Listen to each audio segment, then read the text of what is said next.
பின்பற்றமே அவரையும் இயேசு கிறிஸ்துவ நாமத்திலே வாழ்த்து வரவேற்கின்றேன். இந்த ஓய்வு நாளில் கூட பைபிள் லைஃப் எபிசோட் 4 உங்களை சந்திப்பதை நான் மிகுந்த மகிழ்ச்சி அடைகின்றேன். போன எபிசோடிலே நாம் அல்லேலூயா என்றால் என்ன என்று பார்த்தோம். அதை பற்றி தெரிந்து கொண்டோம். அல்லேலூயா என்றால் கர்த்தரை துதியுங்கள் அல்லது துதியுங்கள் கர்த்தரை. அதை அவரை துதிக்கும்படி ஒரு ஆராதிக்கும்படி அதை பயன்படுத்துகிறோம். இப்பொழுதும் நம் ஆமேனை குறித்து ஆமேன் என்றால் என்ன, ஆமேனின் பெருந்தன்மைகள் என்ன, ஆமேன் நாம் எங்கு யூஸ் பண்ணுகிறோம், ஆமேன் என்ற வார்த்தை வேதாகமத்தில் பயன்படுத்தப்பட்டுள்ளதா என்று சொல்லி நாம் இப்பொழுதும் நாம் தியானிக்க போகிறோம். அல்லேலூயா. எல்லாருக்கும் இருக்கிற ஒரே பிரச்சனை, மற்ற பிரச்சனை இருக்கும், ஆனாலும் ஸ்பிரிச்சுவல் லைஃப்ல இருக்கிற ஒரு பிரச்சனை ஆமேன் அல்லேலூயா ஸ்தோத்திரம் இந்த 3 வார்த்தைகளுக்கும் அதிக மேற்பட்ட வாழ்க்கைகளுக்கும் நமக்கு சரியாக சில பேருக்கு அர்த்தத்தை தெரியாது. ஆமேன் என்றால் என்ன தெரியாது, அல்லேலூயா என்றால் என்ன தெரியாது, ஸ்தோத்திரம் என்றால் என்ன தெரியாது. இப்படி அந்த வார்த்தைகளின் அர்த்தம் தெரியாமலேயே நிறைய பேர் என்ன பண்ணுகிறார்கள், அதை பயன்படுத்தி கொண்டிருக்கிறார்கள். ஆனால் இன்றைக்கு நாம் ஆமேன் என்றால் என்ன என்று சொல்லி நாம் தியானிக்க போகிறோம். முதலாவதாக ஆமேன் என்பது அது பரலோக பாஷை. அது இந்த எந்த ஒரு மொழியிலையும் அது இருப்பதல்ல. ஆமேன் என்பது எபிரேய பாஷையிலே தேவன் அதை பயன்படுத்தினார். ஆனால் ஆமேன் என்கிற அந்த வார்த்தை தேவனால் மனுஷனுக்கு கொடுக்கப்பட்டது, அதை மனுஷன் உருவாக்கவில்லை. அல்லேலூயா. அல்லேலூயா என்பது தேவன் மனுஷனுக்கு சொல்லி உருவாக்கப்பட்டது. ஆனால் ஆமேன் என்கிற வார்த்தை தேவன் மனுஷனுக்கு கொடுத்த வார்த்தை. ஆமேன் என்றால் அப்படியே ஆக கடவுள். அல்லேலூயா. ஆமேன் என்றால் அப்படியே ஆக கடவுது என்று சொல்லி பார்க்கிறோம். ஆமேன் என்ற வார்த்தை முதலாக உபாகம புஸ்தகத்திலே பயன்படுத்தப்பட்டுள்ளது. அல்லேலூயா. அங்கே மோசே எல்லா ஜனங்களையும் நிறுத்தி கோத்திரமாக நிறுத்தி அவர்களுக்கான கட்டளைகளை கொடுத்து முடித்து அப்புறமாக அந்த சாபங்கள் அதெல்லாம் முடித்த பிறகு தேவன் சொல்லுகிறார் மோசேயின் இடத்திலே, ஜனங்கள் எல்லாரும் ஆமேன் என்று சொல்ல கடவர்கள். அப்படியே ஜனங்களும் ஆமேன் என்றார்கள் என்று சொல்லி எழுதப்பட்டிருக்கிறது. இதிலே தேவன் தான் முதலில் ஆமேன் என்கிற வார்த்தையை ஜனங்களுக்கு இன்ட்ரடியூஸ் பண்ணுகிறார். அதாவது ஆமேன் என்றால் அப்படியே ஆக கடவுள். அப்பொழுது இதற்கு முன்னாடி சொன்ன ஆசீர்வாதங்களும் சாபங்களும் நான் இதை செய்தால் எனக்கு ஆசீர்வாதம் என்று சொல்லி நான் அதை கடைபிடிக்கும் பொழுது இதுக்கு முன்னால் சொன்ன ஆசீர்வாதம் எனக்கு அப்படியே ஆக கடவுது என்று சொல்வதற்காக நாம் ஆமேன் என்கிற வார்த்தையை நாம் பயன்படுத்துகிறோம். இப்பொழுது நாம் ஜெபத்திலே எதற்காக நாம் ஆமேன் முடிக்கும் பொழுது பயன்படுத்துகிறோம் என்றால், இதற்கு முன்பாக நாம் சொன்ன வார்த்தைகள் எல்லாவரும் நிறைவேறும்படிக்கு நாம் ஆமேன் என்ற வார்த்தையை பயன்படுத்துகிறோம். ஆமேன் என்றால் இப்பொழுது நாம் ஜெபிக்கும் பொழுது, ஆண்டவரே எனக்கு ஒரு பெண் வேண்டும் என்று ஜெபிக்கிறோம் என்றால் கடைசியிலே நாம் ஆமேன் என்று சொல்லும் பொழுது ஆண்டவர் என்ன சொல்கிறார், நம்ம மூலமாய் சொல்லுகிறார், அப்படியே ஆக கடவுது. அல்லேலூயா. மத்தேயுவிலே கூட குஷ்டரோகியை சுகமாக சொல்கிறார், எனக்கு சித்தம் உண்டு சுத்தமாகும். அப்போ ஆண்டவர் சொல்லும்போது அப்படியே ஆயிற்று. அப்போ ஆண்டவர் எந்த இதிலே சொன்னார், உனக்கு விசுவாசம் இருந்தது அப்படியாக கடவுள். அதனாலே தேவன் நிறைய இடங்களிலே ஆமேன் என்ற வார்த்தையை பயன்படுத்தி இருக்கிறார். சங்கீதத்திலே பயன்படுத்தி இருக்கிறார், வெளிப்படுத்தலில் பயன்படுத்தி இருக்கிறார், உபாகம புஸ்தகத்தில் பயன்படுத்தி இருக்கிறார், அதுக்கப்புறம் மத்தேயுவிலே பயன்படுத்தி இருக்கிறார். இந்த வார்த்தைகள் மோஸ்டா சஞ்சலத்தின் நடுவே தேவனை துதிக்கிறதாகவும் தேவனை மகிமைப்படுத்துகிறதாகவும் தேவனுடைய ஜெபத்தை முடிக்கும் பொழுது பயன்படுத்துகிறதாகவும் இருக்கிறது. சங்கீதத்திலே தாவீது செய்த எல்லாவற்றையும், தாவீது எழுதிய சங்கதிகளும் அவர் செய்த எல்லா சங்கீதங்களும் எழுதப்பட்ட சங்கீத புஸ்தகத்திலே ஆமேன் என்ற வார்த்தை எழுதப்பட்டிருக்கும். ஏனென்றால் தாவீது ஆண்டவர்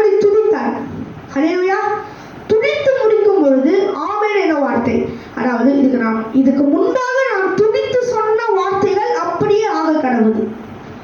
வெளிப்படுத்தினீர் என்ன? தேவனை மகிமைப்படுத்தினார். அப்பொழுது ஆமென். அப்பொழுது ஆமென் என்ற வார்த்தை நிறைய இடங்களில் நிறைய வகைகளில் நாம் யூஸ் பண்ணலாம். ஜெபிக்கும் போது யூஸ் பண்ணலாம், சாப்பிடும் போது யூஸ் பண்ணலாம், நாம் ஏதோ ஒரு வேலை செய்யும் போது யூஸ் பண்ணலாம், தேவனை மகிமைப்படுத்தும் போது யூஸ் பண்ணலாம். அப்புறமாக நாம் சரியான வழியில் போகிறோமா என்று சொல்லி தெரிந்த பிறகு, ஆண்டவர் நமக்கு சொன்ன பிறகு ஆமென் என்று சொல்லலாம். இப்படி அநேக காரியங்களிலே நாம் ஆமென் என்ற வார்த்தையை பயன்படுத்தலாம்.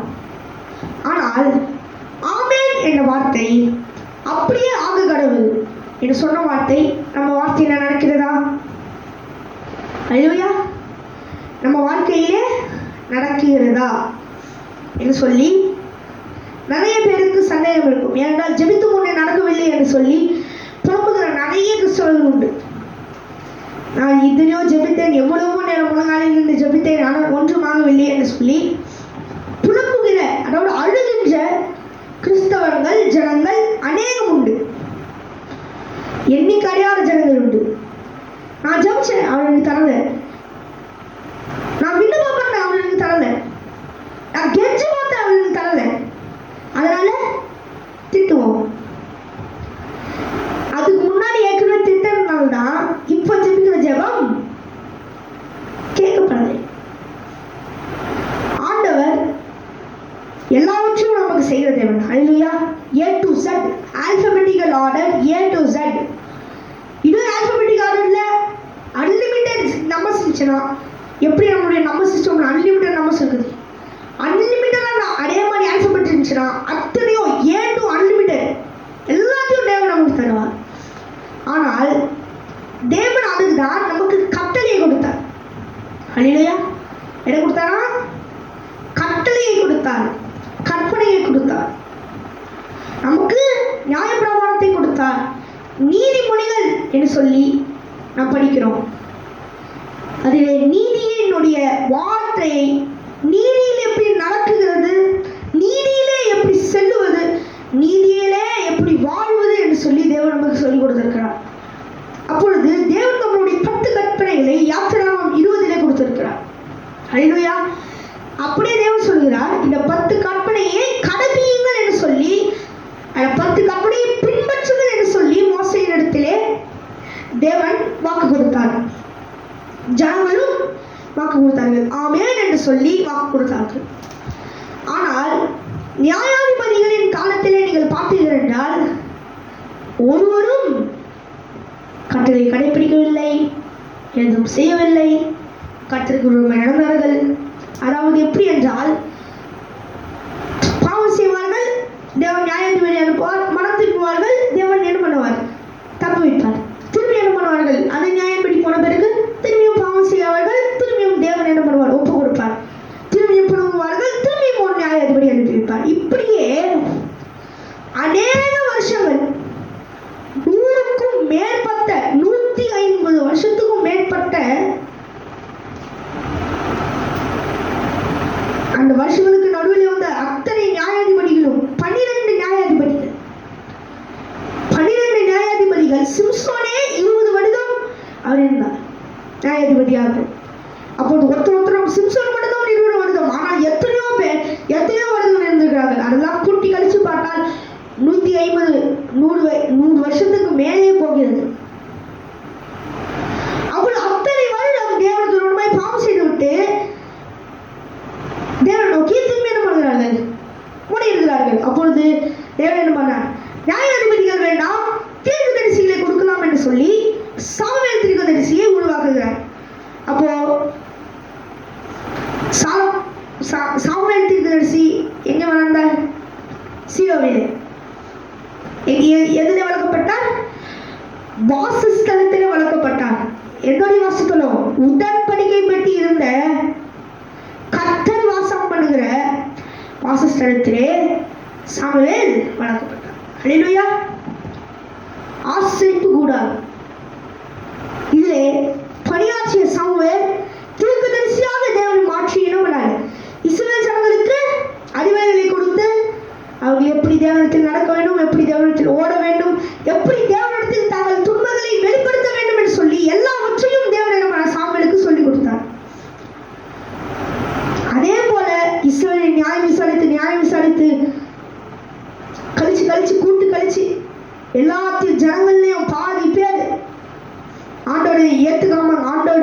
நினைச்சு போய், ஏன்னா அவங்களெல்லாம் புது தலைமுறை. அல்லேலூயா. அதுக்கு முன்பாக இந்த தலைமுறை இறந்து விட்டார்கள். 40 வருஷம் சுத்தி இருந்ததிலே எல்லாரும் இறந்து விட்டார்கள். அதனாலே 40 வருஷம் சென்ற பிறகு எல்லாம் இறந்து முடிச்ச பிறகு இப்ப அவங்களுடைய பிள்ளைகள் வருகிறார்கள். அவங்களுக்கு ஒன்றும் தெரியாது. அப்போதான் மோசே இந்த உபாகமத்தை எழுதுகிறார். உப ஆகமம் இதை எழுதி இதற்கு முன்பாக உங்களுடைய முன்னோர் என்ன செய்தார்கள் என்று சொல்லி உபாகம புத்தகத்திலே விவரிக்கிறார். அல்லேலூயா. அதை சுற்றும் டீட்டெயிலாக சொல்லுகிறார் ஒரு தலைமுறைக்கு. ஏனென்றால் சிங்கம் 6 அடி பாயும் என்றால் குட்டி 16 அடி பாயும். அதே போல பெரியவர்கள் எவ்வளவு சுறுசுறுப்பாக இல்லாமல் ஆண்டவரை முணுமுணுத்தார்களோ அவருடைய பிள்ளைகள் அதை விட முணுமுணுப்பார்கள். அதனாலதான் மோசே நம்மளால திட்டமும் தெளிவுமாய் அதை ஃபுல்லா சொல்லி ஒரு ஆகமம் எழுதிட்டார், உபாகமம் என்று சொல்லி. நாம என்ன சொல்லிடலாம், இப்போ நம்ம ஒரு வருஷம் கடைய நம்ம 10 நிமிஷம் சொல்லிடலாம். இப்படி நடந்துச்சுப்பா, நான் டீ கடைக்கு போனேன், அங்கே ஒருத்தன் இடிச்சு தட்டான், கார் வந்துடுச்சு, வீட்டுக்கு வந்து 10 மாதம் படுத்தேன், அதுக்கப்புறமா கார் ரெடி ஆயிடுச்சு, நான் திருப்பி சுத்த ஆரம்பிச்சிட்டேன். இது 10 மாதம் ஃபுல்லாக நடந்த கடையை நம்ம 5 செகண்ட் சொல்லிட்டோம். அதே போல மோசே அதெல்லாம் சுத்தமாக கம்மி பண்ணி சொல்லாம, ரொம்ப பெரிய பண்ணி சொல்லாம, நடந்ததை அப்படியே சொல்லி தேவன் மூலமா என்ன பண்ணாரு, அந்த 5 ஆகமங்களை எழுதிவிட்டார். யாத்திராகமம், லேவியராகமம், எண்ணாகமம், உபாகமம், ஆதியாகமம். இப்படி 5 அதிகாரங்களையும் எழுதி மோசே முதலில் 5 அதிகாரம் எழுதி பிறகு நியாயாதிபதிகள் யோசுவா இவர்கள் மூலமாய் இஸ்ரவேலை வழி நடத்தினார்கள். அப்பொழுது தேவன் என்ன பண்ணுகிறார், ஒவ்வொரு நாளும் அவர்கள் ஜெபத்தை செய்துவிட்டு அப்படியே அவர் கடவுது என்று சொல்லுவார்கள். தேவன் ஒரு கட்டளை கொடுத்த பிறகு ஆசரிப்பு கூடாரத்தின் முன்பாக வந்து பலியை செலுத்திவிட்டு என் பாவங்கள் மன்னிக்கப்பட்டு விட்டது என்று சொல்லி ஆசாரியர் சொல்லும் பொழுது அப்படியே ஆக கடவுது என்று சொல்லி இவர்கள் திரும்பியும் சொல்ல வேண்டும். அல்லேலூயா. ஆசாரியர் சொல்லுவார், உன் பாவங்கள் மன்னிக்கப்பட்டது என்று சொல்லி சொல்லும் பொழுது எடுத்து பலி செலுத்தினவன் என்ன சொல்ல வேண்டும், அப்படியே ஆக கடவுது ஆமென் என்று சொல்ல வேண்டும். அப்பொழுது ஒரு முறையான ஒரு மனம் திரும்புதல் அது. அப்படியே ஆண்டவர் அதை ஒரு மனம் திரும்புதலின் வழியாக வைத்தார், அதை ஒரு லட்சப்பின் வழியாக வைத்தார். அந்த ஒரு வார்த்தையை இன்றும் நிறைய பேர் உலகத்திலே கோடிக்கணக்கான பேர் அதை யூஸ் பண்ணி கொண்டிருக்கிறார்கள். ஆமென் என்ற வார்த்தை. ஆதி காலத்திலே தேவன் ஒரு வார்த்தையை லட்சத்துக்காக யூஸ் பண்ணார், சுவிசேஷத்திற்காக யூஸ் பண்ணார், விசுவாசத்திற்காக அதை பயன்படுத்தினார். அப்புறமாக ஜனங்களை ஆசீர்வதிக்கும்படி தேவன் அதை நிறைவு பண்ணும்படி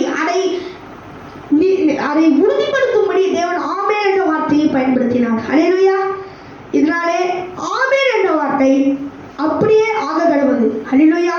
இப்பொழுது நீங்கள் ஜெபத்திலே ஜெபிக்கும் பொழுது உங்களுக்கு தேவையான ஆசீர்வாதம் எது வேணாலும் கேட்டுட்டு முடிக்கும் பொழுது ஆமென் அப்படியே ஆக கடவுது என்று சொல்லும் பொழுது தேவன் அதை நமக்கு வாய்த்து கொடுப்பார். அல்லேலூயா. அதை வாய்க்க பண்ணுவார். காரியங்களை வாய்க்க பண்ணுகிற தேவன் அவர். எட்டாவதும் நம்மால் செய்ய முடியாத பெரிய காரியங்களை அவர் செய்வார். அல்லேலூயா. மேற்குக்கும் கிழக்குக்கும் எவ்வளவு தூரமோ அவ்வளவு தூரம் நம்முடைய பாவங்களை அகற்றினாராம். அப்பொழுது மேற்குக்கும் கிழக்கும் எவ்வளவு தூரம் என்றால் இது நடுவில் இது மேற்கு என்றால் அந்த உலகத்தை சுற்றி வந்து முடியுது. இது மேற்கு, இது கிழக்கு. இந்த மேற்கு சுத்தி வந்து இது கிழக்க முடியும். அவ்வளவு தூரம் வரைக்கும் நம்முடைய பாவத்தை என்ன பண்ணாரா, அகற்றி விட்டார். அப்பொழுது தேவனால் செய்ய முடியாத காரியம் இல்லை என்று சொல்லி நாம் நிரூபிக்கும்படியாக ஆமென் என்ற வார்த்தையை நாம் பயன்படுத்துகிறோம். பயப்படாதே, நான் முன்னினோடும் பின்னினோடும் சதா காலங்களும் உயிரோடு உள்ளவருமாய் இருக்கிறேன். அவர் அதை உணர்படுத்தும்படி என்ன பண்ணாரு, ஜனங்கள் மனதிலே ஆமென் என்கிற வார்த்தையை தேவன் தந்தார். அப்படியே ஆகணும். நான் முந்தினவரும் பிந்தினவருமாய் இருக்கிறேன். முந்தினவனாக தேவன் பிதாவாக இருந்தார். தன்னுடைய ரூபத்தை காண்பிக்காத சுத்தகனாக இருந்தார். பிந்தினவைகளாக இருக்கும் பொழுது தேவன் மனுஷ ரூபத்தில் வந்து நம்மை ரட்சித்து மனித குலத்தின் பாவத்துக்காக தன்னுடைய உயிரை கொடுத்து தேவன் என்ன பண்ணார்? பரலோகத்துக்கு நம்மை சேர்த்து கொள்ள தேவன் திரும்பியும் பிந்தினவனாகவும் இல்லாமல் முந்தினவனாகவும் இல்லாமல் நடுவராக நம்மை கூட்டிக் கொண்டு பரலோகத்தில் சேர்க்க போகிறார். ஹல்லேலூயா, ஆமென். ஜெபிப்போமா? எங்களை நேசிக்கிற எங்கள் அன்பின் பரலோக பிதாவே, ஆண்டவரே, இந்த ஓய்வு நாளுக்காக நன்றி செலுத்துகிறோம். இந்த ஓய்வு நாளிலும் இந்த செய்தி கேட்ட எல்லா ஜனங்களுக்கும் அவங்களுடைய ஆமென் என்ற வார்த்தையின் பதில் பொருள் புரிந்ததற்காக நன்றி செலுத்துகிறோம். ஆண்டவரே, நேற்று இன்றும் இன்னும் மாறாத தேவன், ஆண்டவரே, சொல்லின வார்த்தை ஆண்டவரே இருதயத்திலே இறக்கும் வரை உள்ளே இருக்கும்படியாக ஜெபிக்கிறோம். ஆண்டவரே, ஆமென் என்ற வார்த்தையின் பொருள், அல்லேலூயா என்ற வார்த்தையின் பொருள் எல்லாவற்றையும் அறிந்து ஆண்டவரே உங்கள் ஜெபிக்கும் பொழுது நீதியான ஒரு வார்த்தையாய் செம்மையான ஒரு வார்த்தையை சொல்லும்படி தேவன் புரிந்து வைத்ததற்காக நன்றி செலுத்துகிறோம். ஆண்டவரே, நீ தாமே வழிநடத்துங்க. அவங்க இதயத்திலே தேவன் ஆண்டவரே சபா உங்களுடைய வசனத்தை போதினத்துக்காக நன்றி. உடைய துரியான மகிமையாகவும் நமக்கு செலுத்துகிறோம். அன்பு நான் இயேசு கிறிஸ்துவினுடைய நாமத்தில் ஜெபிக்கிறேன், ஜெபம் நடத்துகிறோம். ஆமென்.